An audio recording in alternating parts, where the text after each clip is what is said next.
Hello K pop ইউনিভার্সের ফ্যানরা, এই মুহূর্তে সবচেয়ে বিস্ফোরক ও স্পাইসি খবর নিয়ে এসেছি, যা শুনে আপনার পায়ের তলার মাটি কেঁপে উঠবে। যখন সারা বিশ্ব বিটিএস এর গ্র্যান্ড কামব্যাক এর জন্য অপেক্ষা করছে, তখনই দলের নেতা RM তার সাম্প্রতিক লাইভ ব্রডকাস্টে এমন কিছু কথা ফাঁস করলেন, যা কেবল খবর নয়, এটি কে পপ ইন্ডাস্ট্রির পর্দার আড়ালে আসল সত্য। ব্রেকিং নিউজ, RM অর্থাৎ কিম নামজুন তার ওয়েভার্স লাইভে এসে নীরবতা ভাঙলেন। এটি নিছক ফ্যানদের সাথে কথা বলার ছিল না, এটি ছিল একটি আবেগঘন স্বীকারোক্তি। তিনি এমন একটি গোপন কথা প্রকাশ করেছেন যা শুনে মুহূর্তের মধ্যে লাইভ চ্যাট স্তব্ধ হয়ে গিয়েছিল। বিটিএস কি সত্যি ভেঙে যাওয়ার পথে ছিল? সেই প্রশ্ন নিয়ে এই মুহূর্তে তোলপাড় বিশ্ব। কেন এত চাপ, কেন এত বিতর্ক, সব জানাচ্ছে, কিন্তু তার আগে এই ভিডিওটি সেভ করে নিন, কারণ এই গসিপ কেবল আমাদের কাছেই আছে।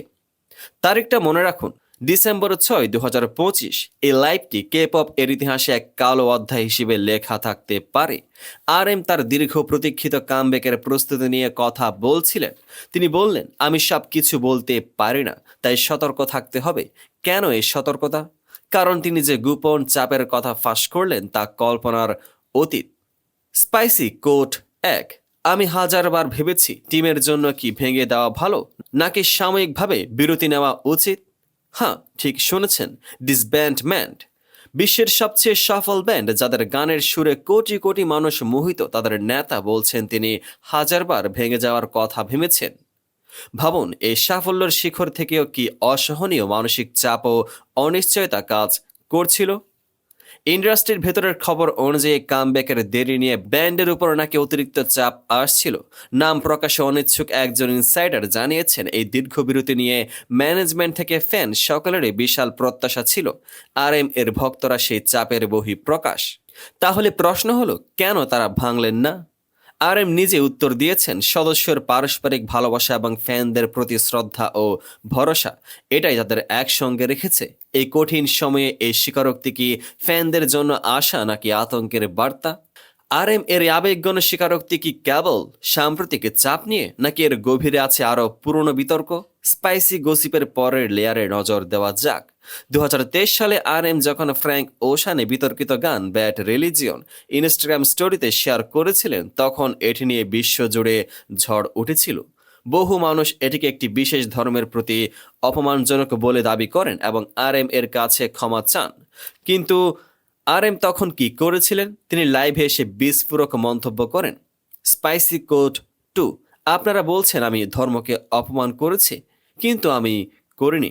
আমার এমন কোনো উদ্দেশ্য ছিল না, আমি ক্ষমা চাইছি না। এক পাশে ডিসব্যান্ডমেন্ট নিয়ে নরম সুর, অন্যদিকে ক্ষমা চাওয়ার প্রশ্নে অনমনীয় দৃঢ়তা। RM এর এই দ্বৈত ভূমিকা কে পপ এর ফ্যান বেসে বরাবরই একটি আলোচিত বিষয়। একজন নেতা হিসেবে তার এই অকপটতা কি তার সাহস প্রমাণ করে, নাকি তার আচরণে চারপাশে নতুন করে বিতর্ক সৃষ্টি করে? মনে রাখবেন, RM নিজে স্বীকার করেছেন যে 10 বছরেরও বেশি সময় ধরে তিনি অনেক কথা হৃদয়ে চেপে রেখেছিলেন। এখন কি সেই সব চাপা কথাগুলো আগ্নেয়গিরির মতোই ফেটে বেরুচ্ছে? কিন্তু অ্যাপোলজি বা ক্ষমা শব্দটা কি সত্যি তার লাইভে ছিল? হ্যাঁ, ছিল, কিন্তু অন্য প্রসঙ্গে। RM তার দীর্ঘ ব্যক্তিগত বিরতি এবং প্রত্যাবর্তনে দেরি করার জন্য ফ্যানদের কাছে আন্তরিকভাবে ক্ষমা চেয়েছেন। তিনি বলেছেন, আপনাদের এতদিন অপেক্ষা করানোর জন্য আমি সত্যি দুঃখিত, কিন্তু এর পেছনে আমাদের কারণ আছে। আপনারা সন্তুষ্ট না হওয়া পর্যন্ত আমরা সহজে ফিরে আসতে পারি না। তিনি স্পষ্ট করেছেন, এত বড় স্কেলে কাজ করার জন্য এই দেরি হওয়াটা স্বাভাবিক। তিনি ফ্যানদের কাছে বোঝার অনুরোধ করেছেন। RM এর এই ক্ষমা এবং ক্ষমা না চাওয়ার মধ্যে একটি সূক্ষ্ম পার্থক্য আছে। তিনি তার সৃজনশীল কাজ ও ব্যক্তিগত পছন্দের জন্য ক্ষমা চাননি, কিন্তু ব্যান্ডের কাজের বিলম্ব এবং ফ্যানদের অপেক্ষার জন্য দুঃখ প্রকাশ করেছেন। এই স্পষ্টতা RM কে একাধারে সাহসী ও মানসিক নেতা হিসেবে তুলে ধরে। তিনি কে পপ এর গোপন নিয়ম ভেঙেছেন, যেখানে তারকাদের সর্বদা নিখুঁত ও চাপমুক্ত থাকতে হয়। তো বন্ধুরা, এটাই ছিল BTS RM এর বিস্ফোরক লাইভ ব্রডকাস্টের আসল ও স্পাইসি নির্যাস।